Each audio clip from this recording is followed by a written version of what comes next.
se me rió mucho la gente en la cara, ¿me entendés? Y yo soy una persona grande. Marcelo, no lo escuché, ¿qué hizo? Se me rió la gente en la cara, ¿me entendés? Yo no quiero, yo soy una persona grande, no tengo que mentirle a nadie, no tengo que explicarle nada a nadie, ¿viste? Yo, las cosas fueron, ¿viste? Y nada más, pero no quiero insistir en este tema, ¿me entendés? Porque se me rió la gente, y a mí me dolió mucho. Se cumplen 20 años del fenómeno de las vacas mutiladas y todavía no se ha resuelto el misterio. Corría el mes de abril del 2002 y aparecía el primer bovino mutilado en un campo de Saliqueló. Al mes siguiente ocurría lo mismo en Lebucó y ya para junio el fenómeno estaba desatado. Decenas de vacas mutiladas de la noche a la mañana que aparecían muchas veces en sitios inaccesibles, con cortes circulares, quirúrgicos, con huesos absolutamente limpios y sin sus ojos, oídos, lengua, genitales externos e internos. ¿Quién podría trabajar con tanta rapidez y perfección? ¿Y con qué fin? Yo cuando te cuente lo que yo vi, lo que a mí me pasó, no, que con ratones y cudos ni que hostia. Ahí hay algo que yo no sé qué es, pero algo hay. El que habló fue el primer productor en denunciar la mutilación de uno de sus ganados. Sin embargo, no quiso hablar mucho más porque aún mantiene la bronca de que en su momento la sociedad se le haya reído. ¿Qué opinas del tema de las vacas y de todo eso que están mutilando? No tengo opinión al respecto. ¿Y no tenés miedo?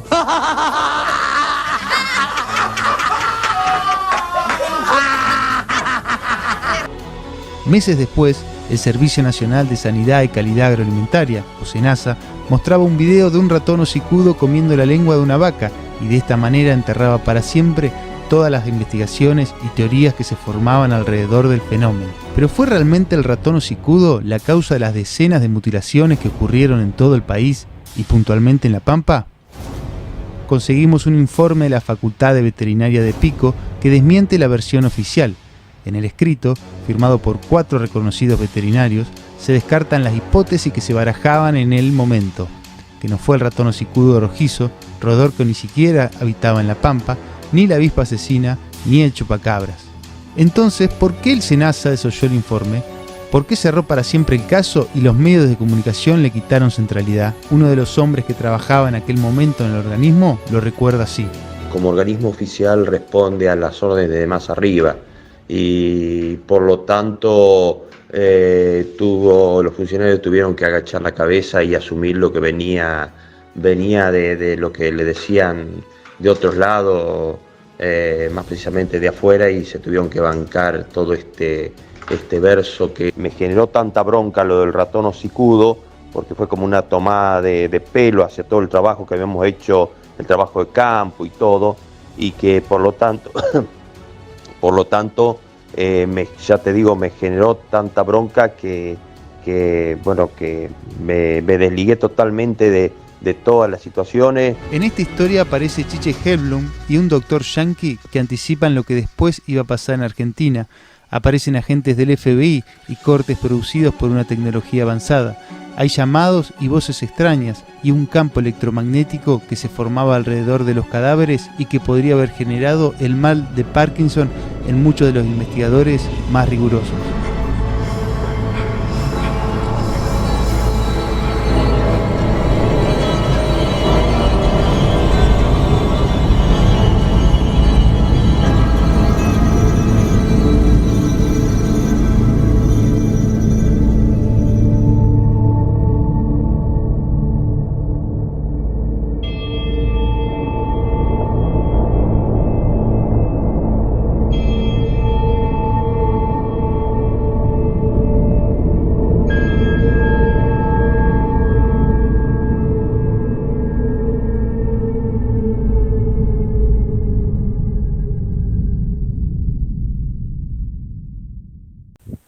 Hola gente, gracias de nuevo por estar en mi canal.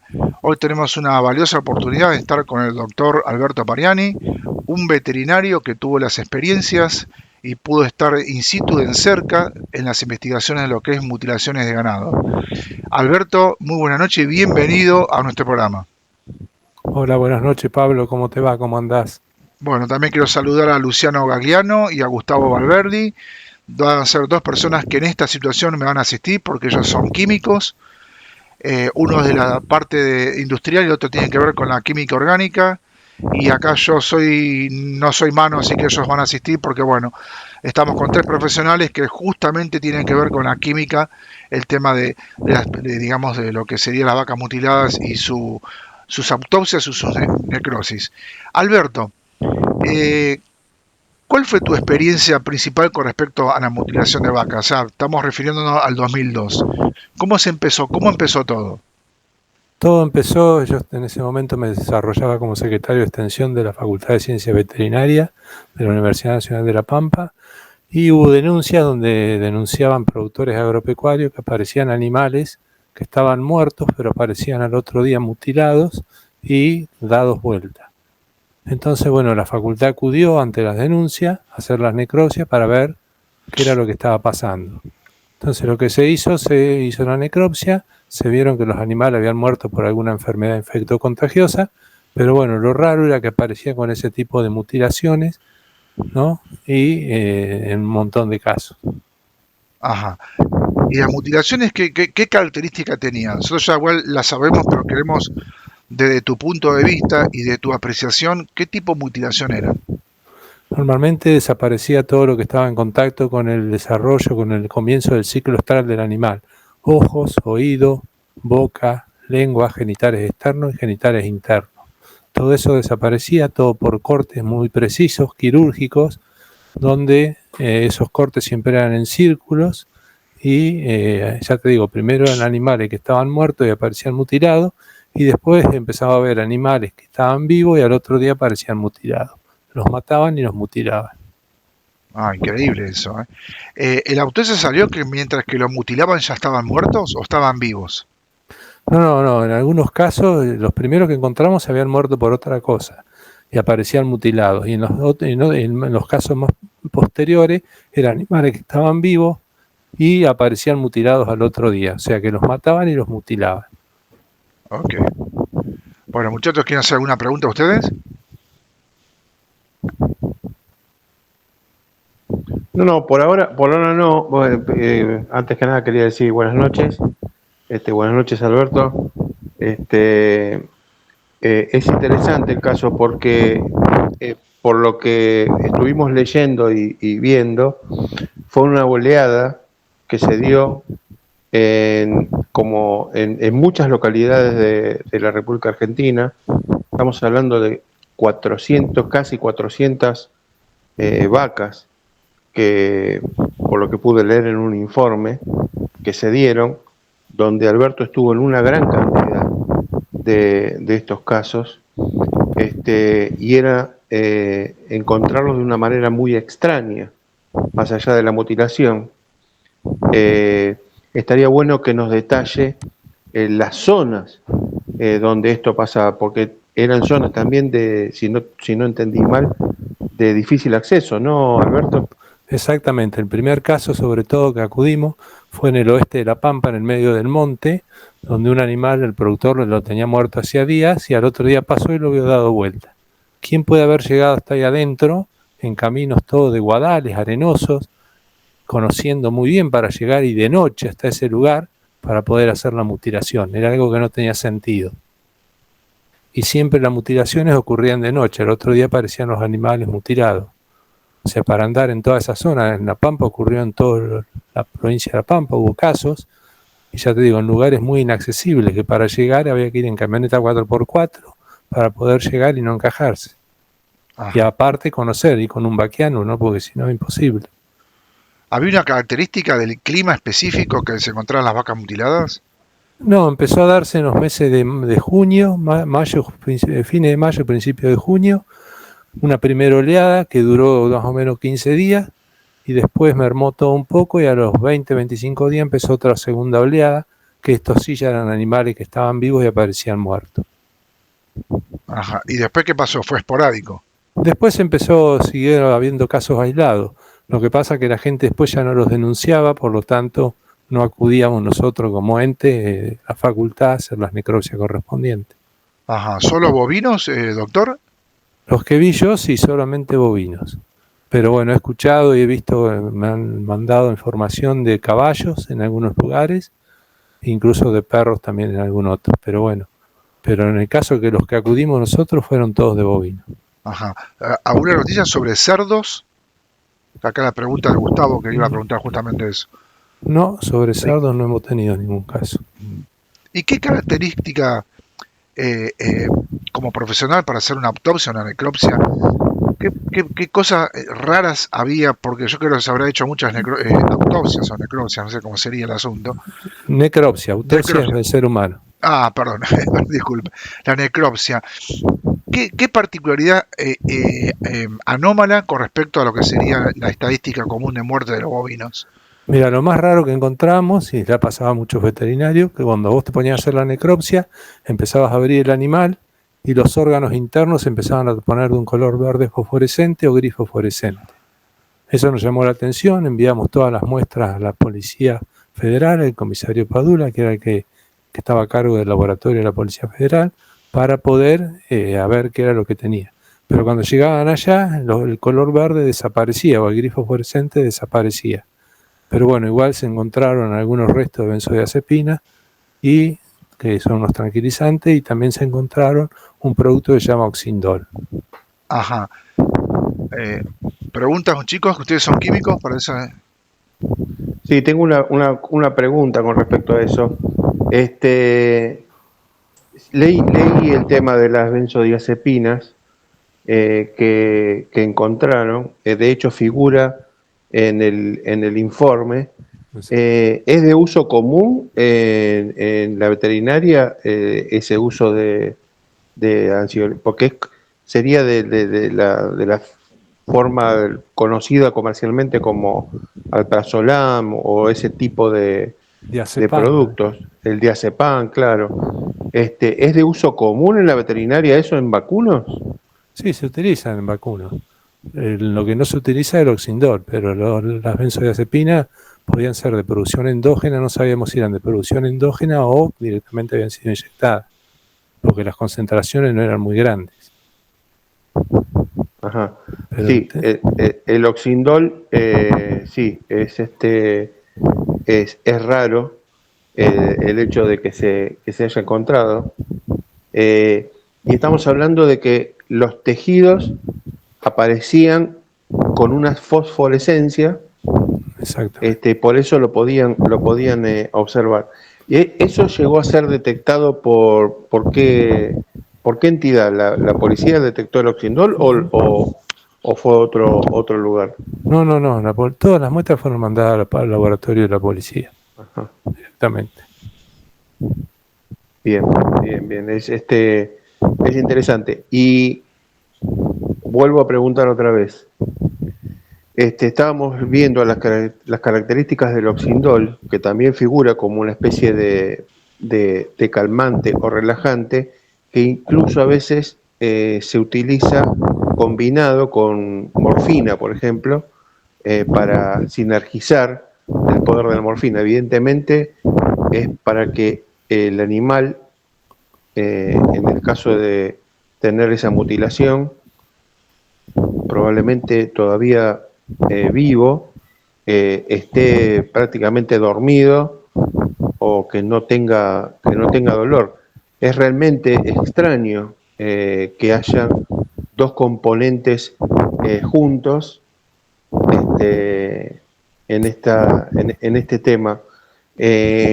¿A ustedes cuando estuvieron viendo que aparece el Oxindol o algo, tuvieron alguna referencia de alguien, de algún lado? ¿Qué vieron? Porque se usa como calmante a veces en humanos, pero no sabía que estaba en... ¿Qué es lo que genera esto en estos animales? Estamos hablando de animales de gran porte, ¿no? Sí, lo que pasa es que el Oxindol no es muy usado en medicina veterinaria. Uh-huh. Es una droga que prácticamente no se usa. Y lo que pude más o menos investigar es que producía una parálisis de toda la parte locomotora, ¿no es cierto? Pero no mucho más tampoco. Pero sí que no se utilizaba para medicina veterinaria. Sí las benzodiazepinas sí, pero el Oxindol no. Entonces nosotros lo que estamos tratando de ver como asombro de mi parte es que estas vacas muertas, mutiladas en lugares inaccesibles estaban anestesiadas. ¿Técnicamente es así? Aparentemente sí, a alguien le colocaba ese producto. Ajá. ¿Quién lo colocaba? No sé. Ok, ¿y el Oxindol es exógeno? ¿Pudo haber sido inyectado en forma exógena o producido a través de sus intestinos cuando los... No, tiene que ser inyectado en forma exógena por la cantidad que había. Ajá. O sea que en ambos anestésicos, tanto ¿cómo es el otro? La Bionzapina, benzodiazepina. tanto ese como el Oxindol fueron básicamente, según la cantidad que haya encontrado, fueron inyectadas. Exactamente. Increíble eso, ¿eh? Es un dato para mí, es un dato que no lo tenía en cuenta. Sí.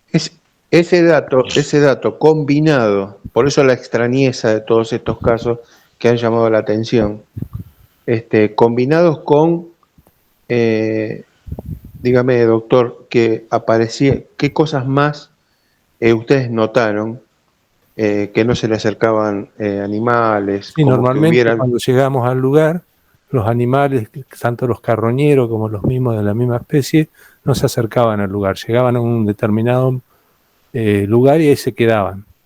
Eso decían que era por la presencia de un campo electromagnético que aunque nosotros no lo medimos, lo sentimos con algunas cosas, como por ejemplo los celulares. Llegabas ahí, el celular se te descargaba en forma instantánea y si por ahí tenías una muela emplomada se te caía el plomo. Pero bueno, no pudimos medir el campo electromagnético.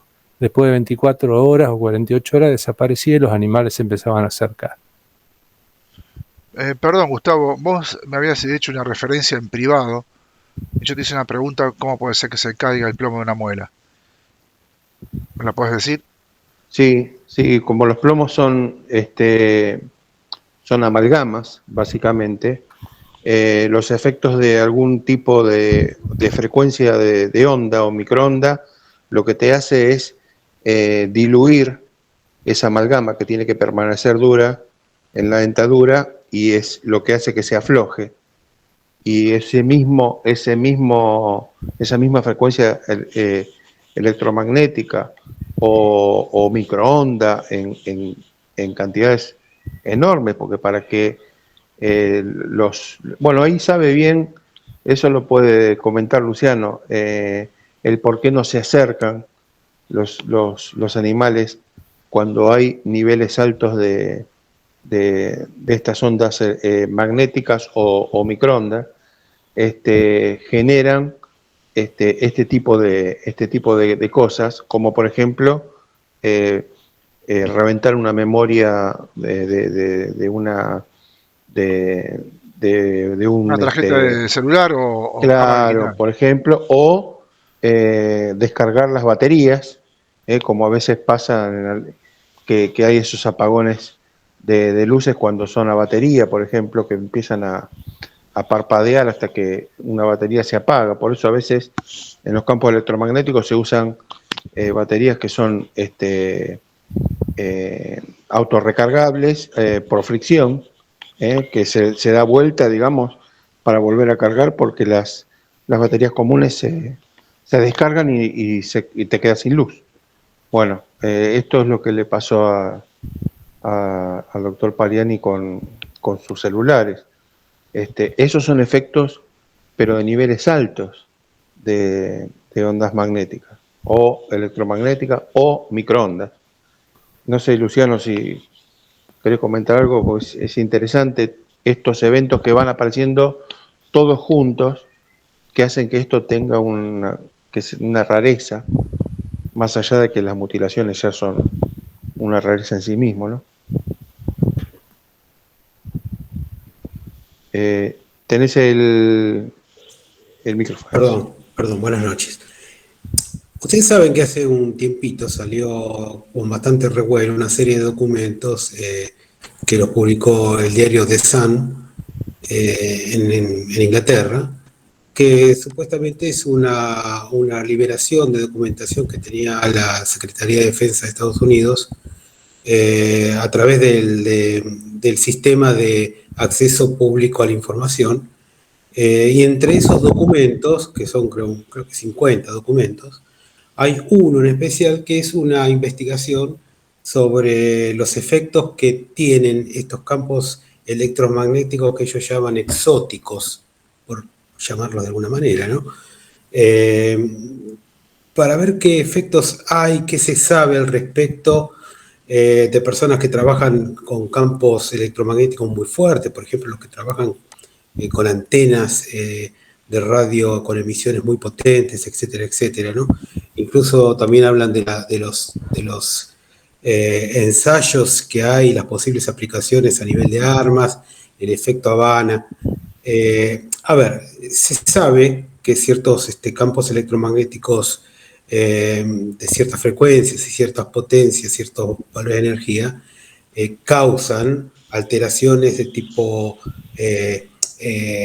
puntuales, de elevación de temperatura, afectación del sistema nervioso, que incluso se pueden transformar en lesiones graves, lesiones crónicas o hasta mortales, ¿no? Eso el informe lo dice, y habla, e incluso el informe en algún momento habla de eventuales fuentes que pueden ser en los casos de objetos voladores no identificados, etcétera, etcétera, ¿no?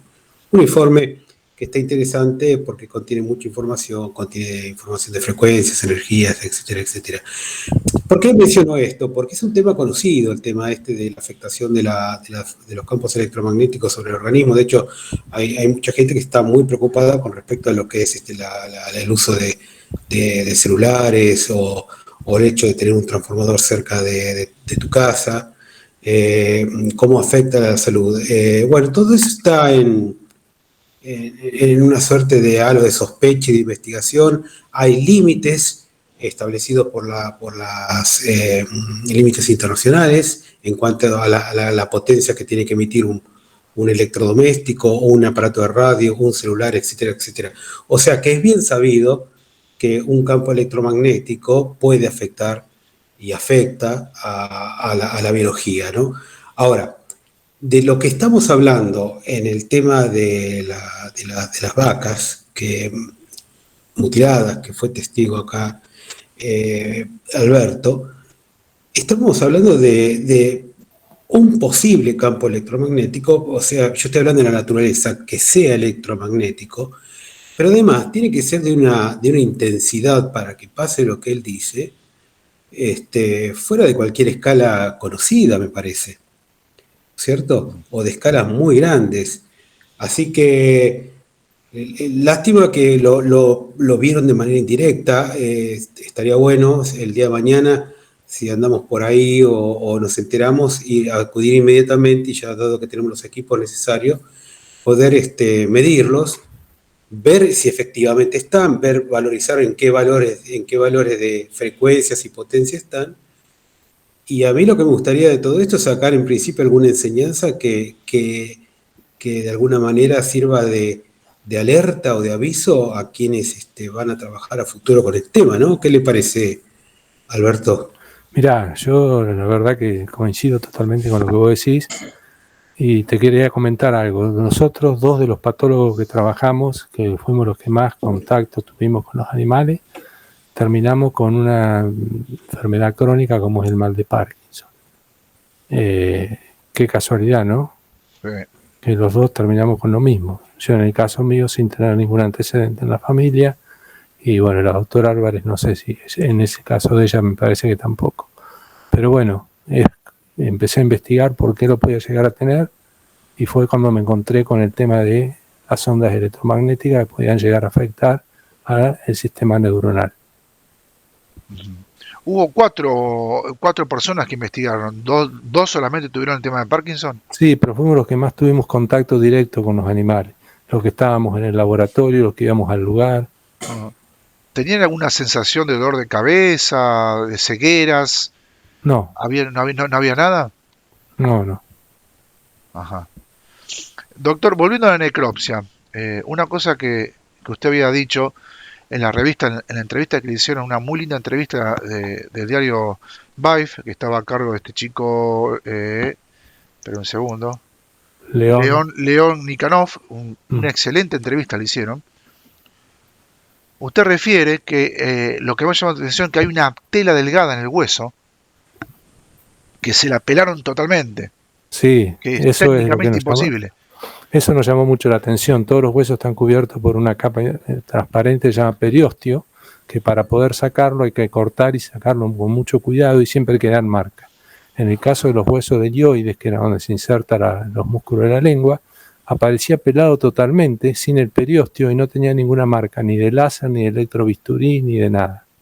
Eso nos llamó poderosamente la atención. ¿Cómo hacían para poder sacar todas las inserciones musculares de ahí sin dejar ninguna marca de nada? Como que algo lo hubiera chupado, lo hubiera succionado completamente. Qué bárbaro. ¿Y siempre había sospecha de succión? Y lo que pasa es que no había otra forma de poder sacar eso si no fuera con algo fuerte que lo pudiera aspirar directamente. Porque en Como una cuando zona... uno se lo pone en la boca el hueso y lo deja limpito, así de esa forma.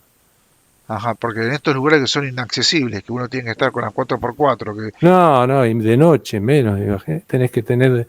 Nosotros en la sala de anatomía lo quisimos hacer, y siempre con luz, con todo el material disponible, y siempre nos quedaban marcas. Así que imagínate, en esos lugares que son inaccesibles, que la única forma que tenés de acceder es a través del aire, como para poder llegar sin tener ningún problema. Claro, es totalmente... Aparte la velocidad con la que hacían el trabajo, porque no es que... Eso tengo entendido, leí por ahí que un caso habían visto una vaca y la fueron a buscar 1 hora después y ya estaba mutilada. Sí. O sea que tardaron 1 hora en hacer todo el procedimiento. Es Marcelo Peroy, creo que acá dice, ¿no? En la entrevista, que dice que el señor estaba con las vacas y cuando fue a otro lugar y volvió, ya la habían mutilado en menos de 1 hora. O sea que encima es una tecnología ultra rápida. Sí.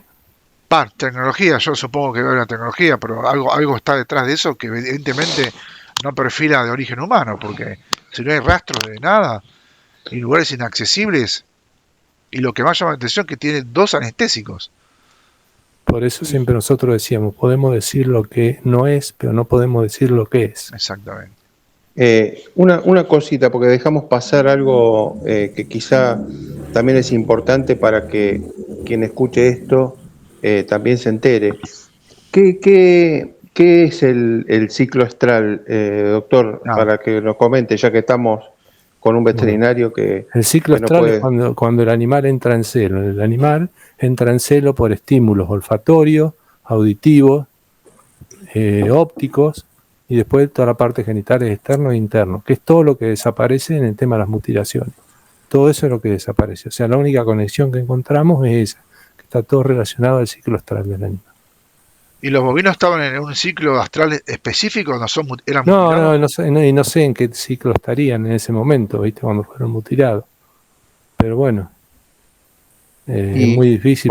Porque es importante también tener en cuenta quizá eso, si ese ciclo astral en estas vacas, estamos hablando de vacas con ese ciclo realmente activo o no, o sea, estamos hablando de vacas jóvenes, o si se producía en vacas vaquillonas viejas también.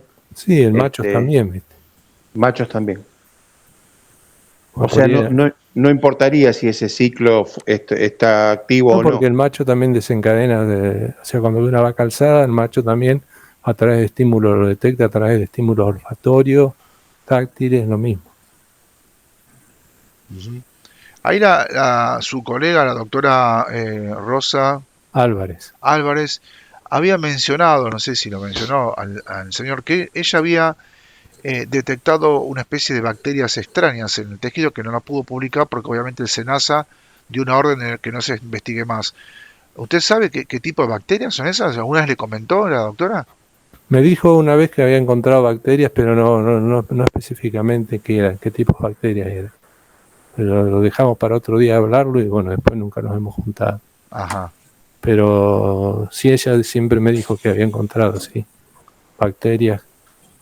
Lo que no sé si eran bacterias normales en los cadáveres o no, eso es lo que no sabía. Pero si le ha llamado la atención, debe ser bacterias inusuales para encontrar en los animales. Sí, el informe dice que aparecían extrañamente ese tipo de bacterias que son de tejido extrañamente en la sangre. O sea, estamos hablando de una bacteria que habitualmente no está en sangre. Sí, que hizo una septicemia, pero no. Exacto. No es normal en el tracto sanguíneo. Usted nos contó previamente que se contactaron de Estados Unidos un grupo de gente, y un investigador en particular, que están con este tema de mutilaciones y querían comparar información de lo que pasaba allá con la que pasaba acá. ¿Por qué no nos cuenta un poquito cómo fue? Kelleher, ¿no? Con Keller. Sí. El doctor Con Keller del año 70 está estudiando estos casos, porque estos casos se van dando cada 10 años en diferentes partes del mundo, y él lo empezó a estudiar en el año 70 y dejó prácticamente su actividad, el Philosophy Doctor, y se empezó a trabajar sobre esto. Me contacta, me dijo más o menos qué era lo que había pasado, cómo se iba a desarrollar todo esto, que habíamos tenido un pico, que a los 15 días íbamos a tener otro pico de producción y después casos aislados. Yo lo invité a venir si quería, y me dijo que no, que si encontrábamos algo distinto a lo que él me mandaba, ellos venían, y me mandó todos los estudios que habían hecho ellos, en esa época era Correo Argentino, y bueno, con todos los estudios que trataron de representar los cortes, y bueno, todos esos estudios él me los fue explicando, pero bueno, dice, si ven algo distinto a lo que nosotros encontramos, viajaríamos. O sea, se sabe hasta dónde podemos llegar, y más de ahí no podemos llegar. Ok. ¿Y qué se vio? ¿Qué se vio de la comparación de ellos? No, son los mismos casos, idénticos, perfecto. Ajá. ¿Y allá está el ratón hocicudo? Pregunto. Y no sé. En Estados Unidos. No sé. Acá en La Pampa en esa época no estaba, pero bueno. Y en Estados Unidos tampoco. Ahí en el informe que le manda Con Keller, el doctor, él habla de que hizo trabajos con microondas en tejidos bovinos y se los pone, y usted le pone ahí que lo que usted se había investigado no le consta, no había evidencia que había microondas, ¿es así? Exactamente. Que como que él, es más, de hecho nosotros tenemos un paper científico muy extenso de este doctor donde ellos hacen pruebas con tejido bovino, con microondas a diferentes tiempos, a diferentes frecuencias, y hacen toda una exposición, pero la conclusión que usted ha llegado en esa época es que no constaba que eso podría ser así, se necesitaba más estudios macrobiólicos, ¿no? ¿Puede ser? Se necesitaban, sí, otro tipo de estudio para poder llegar a corroborar. Lo que pasa es que tampoco en esa época nosotros acá teníamos mucho acceso a tecnología como para poder investigar, y recursos, ¿no? Claro. Porque acá lo atamos con alambre todo. Sí, seguro.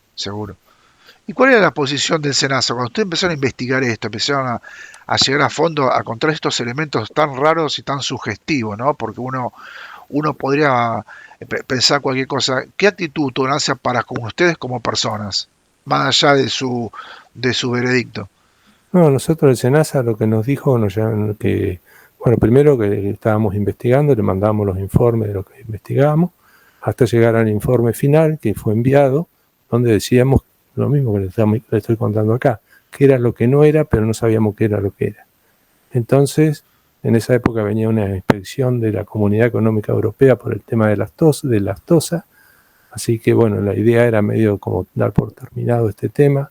Aparte estaba creando a nivel de los productores agropecuarios un poco de miedo, porque por algunos comentarios que se decían que la gente empezaba a tener miedo, no querían los empleados, no querían trabajar de noche a veces, así que medio como que el tema se aflojara. Ajá. Porque ahí en la entrevista se habló de que el SENASA era una orden de afuera, ¿eso es real? No sabemos, la verdad que sí, la Facultad de Tandil fue la que nos llamó para decir que producía este tipo de mutilación era el ratón hocicudo. O sea, alineados con la parte oficial. Exacto. Pero ustedes en el informe que me mandaste, ahí figura que no tiene nada que ver la parte no. Y lo están diciendo doctores veterinarios expertos en el campo. Evidentemente el SENASA bajaba una orden diferente a lo real. Sí, nosotros no podíamos salir a decir algo que verdaderamente no habíamos podido comprobar, ¿no? Claro, los ratones hocicudos.